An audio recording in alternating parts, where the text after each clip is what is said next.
In Britain, the government was alarmed by what had happened in Gujarat.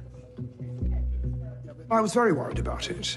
I was taking a great deal of personal interest, because India is a really important country with whom we have relations. We had to handle it very carefully. What we did was to establish an inquiry and have a team go to the Gujarat and find out for themselves what had happened. And they produced a very thorough report. The report, sent as a diplomatic cable and marked restricted, has never been published before. Extent of violence much greater than reported. Widespread and systematic rape of Muslim women. Violence politically motivated. Aim was to purge Muslims from Hindu areas. Their systematic campaign of violence has all the hallmarks of ethnic cleansing. This former senior diplomat was one of the investigators. He's speaking publicly for the first time about what the British inquiry found. He's asked to remain anonymous. At least 2,000 people were murdered during the violence.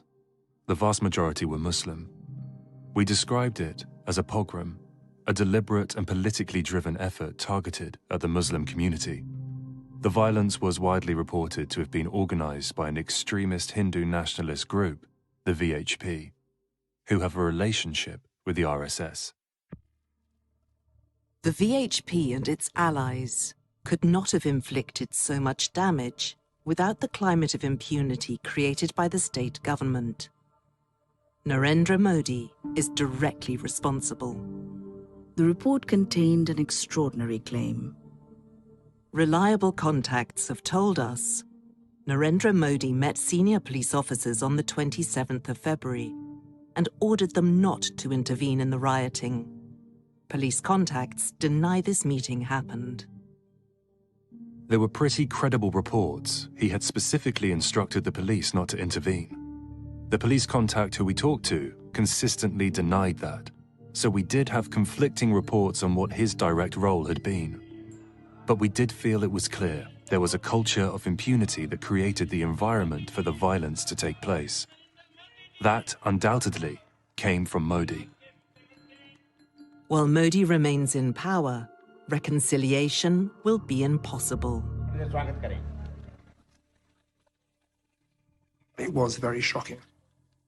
These were very serious claims that Chief Minister Modi had played a proactive part in pulling back the police and in tacitly encouraging the Hindu extremists. That was a particularly egregious example of political involvement, really to prevent the police from doing their job, which was to protect both communities, the Hindu and the Muslims.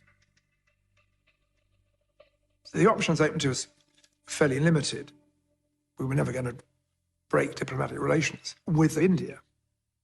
But it is obviously a stain on his reputation. There's no way out of that.